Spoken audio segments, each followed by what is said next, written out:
प्रिय दर्शकों, आप सभी का स्वागत है हमारे इस YouTube चैनल पर। दर्शकों,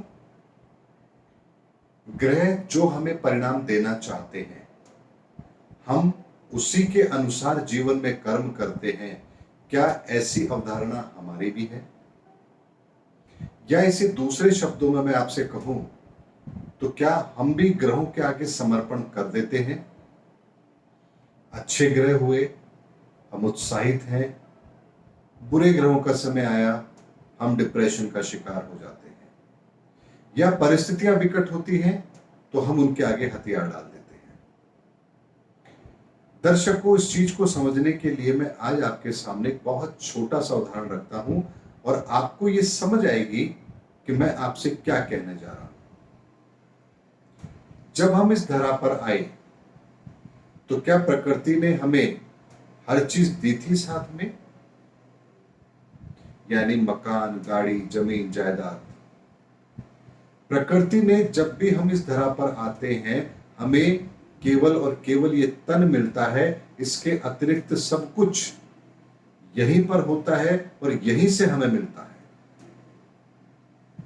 उसके बाद में जीवन में धीरे धीरे हमें अपने माता पिता, भाई बंधु सभी से वो अपनी आवश्यकताएं हमें पूरी करने का मौका मिलता है। पिता हमारी परवरिश करते हैं, माता हमारी परवरिश करती हैं, हमें संपत्ति का सुख मिलता है। ये सब हम लोग जानते हैं। लेकिन यदि मैं आपसे ये कहूं कि अगर जीवन को जीना हो और आपको यदि जंगल में छोड़ दिया जाए तो आपका जीवन कैसे होगा?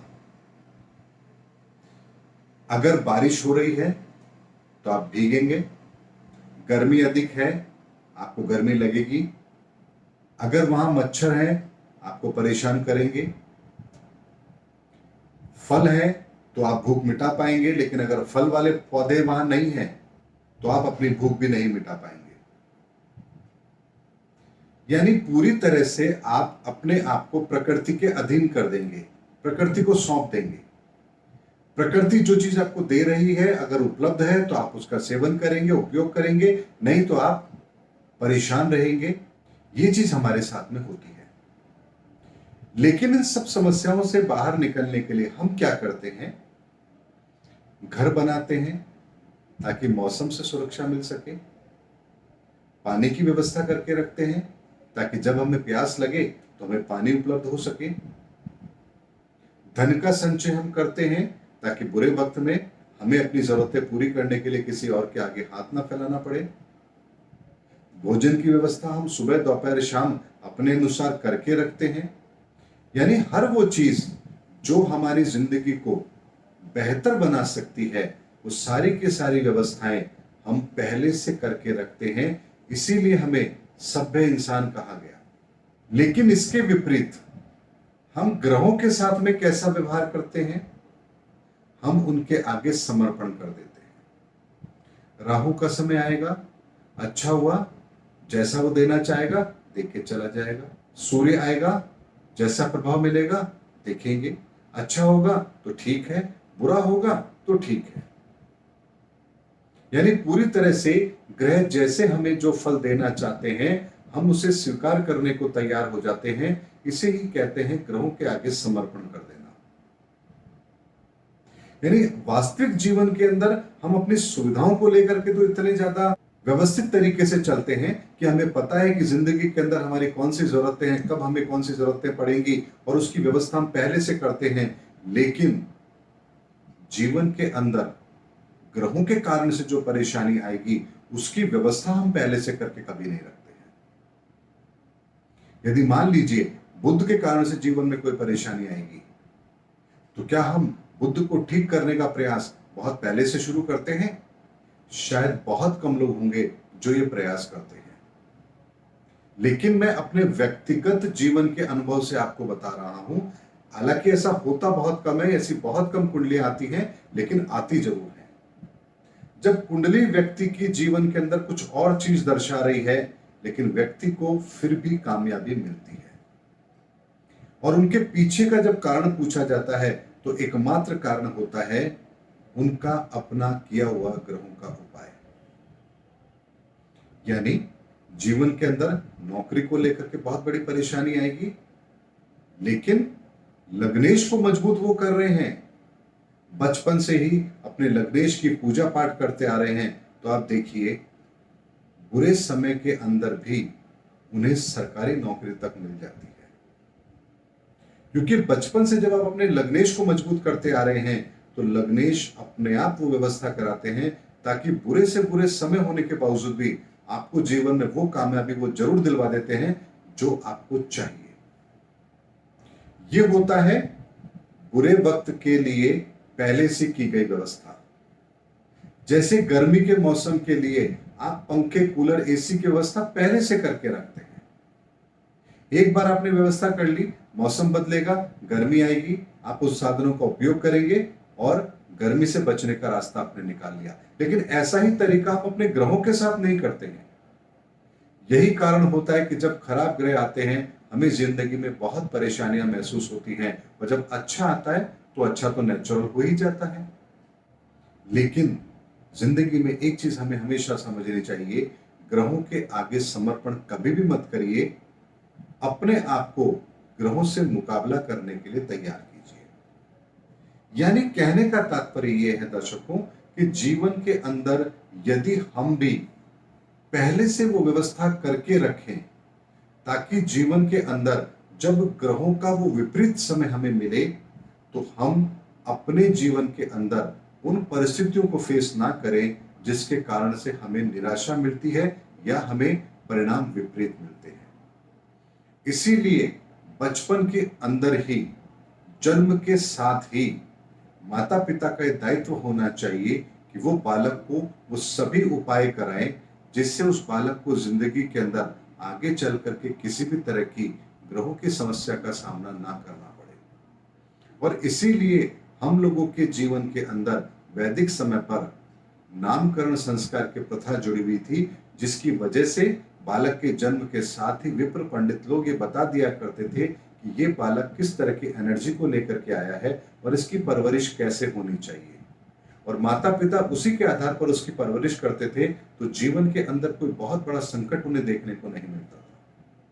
और यदि जीवन में कोई बड़ा संकट होता भी था तो उसका समाधान भी उसे बताया जाता था, और उस समाधान के आधार पर जीवन के उस कालखंड के अंदर उन्हें उसका समाधान भी जरूर मिलता था। यदि मैं अपने व्यक्तिगत जीवन की आपको बात बताऊं तो एक बहुत बड़ा उदाहरण मेरे अपने जीवन के अंदर है।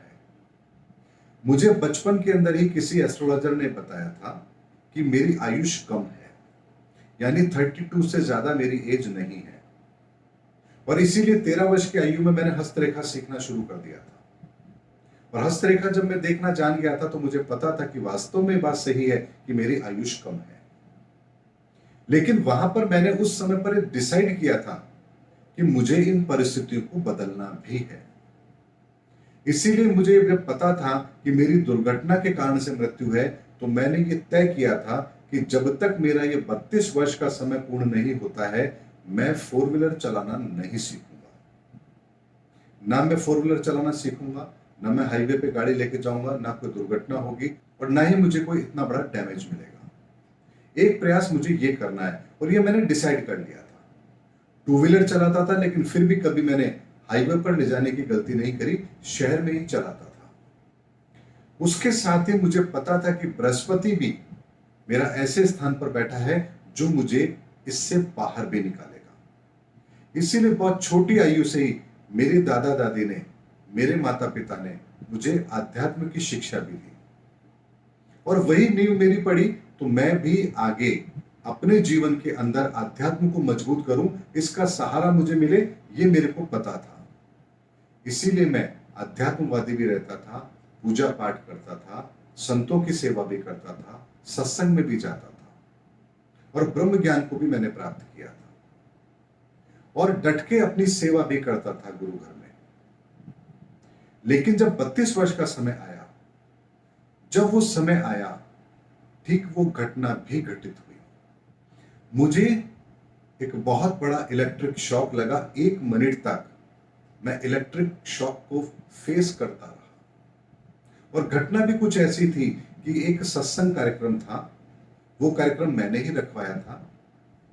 व्यवस्था चल रही थी, 3 दिन का सत्संग कार्यक्रम था, टेंट लग रहा था। मैं अपने कुछ लोगों के साथ खड़ा हुआ बात कर रहा था, व्यवस्थाओं का जायजा ले रहा था। अचानक से मैंने अपने एक हाथ से पोल को पकड़ा हुआ था, जो लोहे का टेंट का पोल होता है उसे।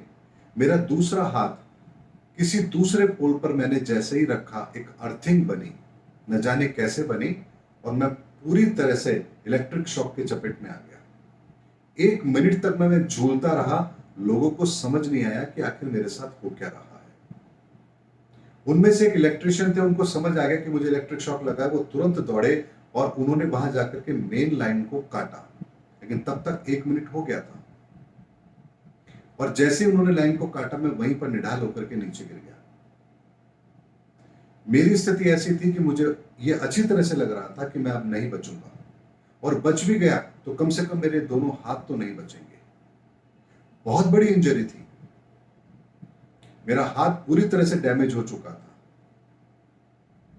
वहां से मुझे लेकर के हॉस्पिटल ले जाया गया, लेकिन मेरी चेतना वहां भी काम कर रही थी। मैंने अपने परिवार के सदस्यों को बोला कि इन्हें कहिए कि आप उनकी सिस्टर हैं, यानी कि मेरे ब्रदर इन लॉ डॉक्टर थे। तो मैंने अपनी वाइफ को इशारों में कहा कि इन्हें कहिए कि मैं उनकी सिस्टर हूं।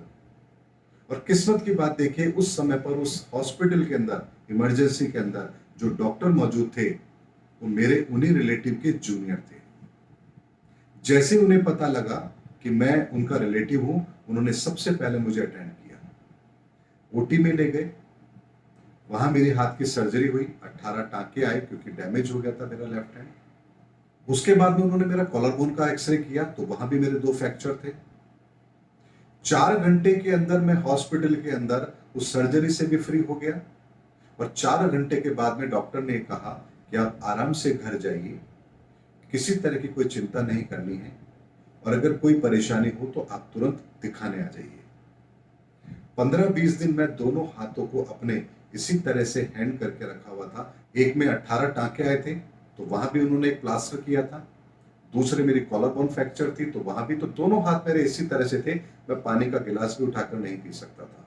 लेकिन ये 32 वर्ष की आयु की घटना है, और तब तक भी मेरे हाथ के अंदर वो आयुष की रेखा छोटी ही थी। लेकिन मेरे किए गए बृहस्पति के उपाय, संतों की सेवा, सत्संग में जाना, ये वो उपाय था जो मैंने बचपन से करना शुरू कर दिया था, और जिसका परिणाम ये हुआ कि वो घटना तो घटित हुई, लेकिन मैं मौत के मुंह से भी निकल करके बाहर आ गया। और उसके बाद मैंने 4 व्हीलर चलाना सीखा। और जब ये घटना पूरी हो गई, मैंने देखा कि 6 माह के बाद में मेरी आयुष की रेखा धीरे धीरे आगे बढ़ती हुई मेरे भाग्य रेखा से जुड़ गई, और वो जो डैमेज था वो चला गया, हाथों की रेखाएं भी बदल गई। दर्शकों, इसीलिए मैं कहता हूं कि जीवन के अंदर कभी भी ग्रहों के आगे समर्पण मत करिए। उन ग्रहों से लड़ने की ताकत अपने अंदर इकट्ठा कीजिए, और देखिए कि किस तरह से आप उन ग्रहों से लड़कर अपने आप को बाहर निकाल सकते हैं। एक एस्ट्रोलॉजर होने के नाते मुझे तो ये बात अच्छी तरह से पता है, इसीलिए मैंने हर वो प्रयास किया जो मुझे करना चाहिए था। लेकिन यही विश्वास आपको भी अपने अंदर होना चाहिए कि ग्रहों की परिस्थिति आपके हौसलों को नहीं तोड़ सकती है, आपके हौसलों को कमजोर नहीं कर सकती है, आपके प्रयासों को धीमा नहीं कर सकती है। ऐसा कोई कारण नहीं है कि आप ग्रहों का मुकाबला ना कर सके। मौत से लड़ने की ताकत भी आपके अंदर है, और अपने हथियार भी उनके सामने डाल देना, ग्रहों के सामने डाल देना, हार मान लेना, ये भी आपके सामने है। ये जीवन का उदाहरण मैंने आप लोगों के सामने इसलिए रखा क्योंकि आप लोगों को यह पता लग सके कि विकट से विकट परिस्थिति को भी बदला जा सकता है, लेकिन उसके लिए दृढ़ता चाहिए। और ऐसा नहीं है कि उपाय आसानी से हो जाते हैं, बहुत मुश्किलें आती हैं। एक उपाय मुझे अपना करना था, मुझे हरा नारियल हर रोज भगवान को भेंट करना था। एक वक्त ऐसा आया जब पूरे शहर के अंदर हरा नारियल नहीं था, और यह उपाय मुझे 43 दिन लगातार करना था। 20 दिन उपाय करने के बाद में मैंने देखा कि जहां से मैं नारियल लेता था वहां नारियल नहीं थे। मैं नॉर्मली 7-8 नारियल एक साथ खरीद के रख लेता था, ताकि मुझे कोई दिक्कत का सामना ना करना पड़े। और जब 2-3 रह जाते थे तो मैं और ले आता था। लेकिन जब 2-3 रहे, मैं लेने गया तो उन्होंने कहा कि अभी नहीं है, 1-2 दिन बाद आएंगे नारियल। 1-2 दिन बाद गया, जिस दिन लास्ट डे था, मैंने उनको कहा भाई आज मेरे को नारियल चाहिए। बोला नहीं है। अब मेरे को तो 20-22 दिन ही हुए, अभी उपाय करने बाकी है, क्या करूं? मैंने जयपुर शहर के हर दुकान को टटोल लिया कि मुझे कहीं से एक नारियल तो मिल जाए, लेकिन मुझे हरा पानी का नारियल नहीं मिला। जयपुर में जो सप्लाई करते थे, मैं उनके पास गया। वहां जाके मैंने उनसे कहा कि कृपया मुझे 1-2 नारियल दे दीजिए, आप चाहे मुझसे 100 रुपए ले लीजिए। वो कहते हैं कि मेरे पास एक नारियल भी नहीं है, आप मेरा पूरा गोडाउन चेक कर लीजिए, अगर आपको नारियल मिलते हैं तो आप बिना पैसे दिए ले जाइए, लेकिन है ही नहीं, कोई गाड़ी नहीं आ रही है। अब क्या करूं? उपाय मेरा छूट जाएगा। मैंने अपने एक रिलेटिव को जयपुर से दूर, जो 150 किलोमीटर दूर रहते हैं, उनको फोन किया। मैंने कहा आप देखिए कि आपके शहर में नारियल अवेलेबल है क्या।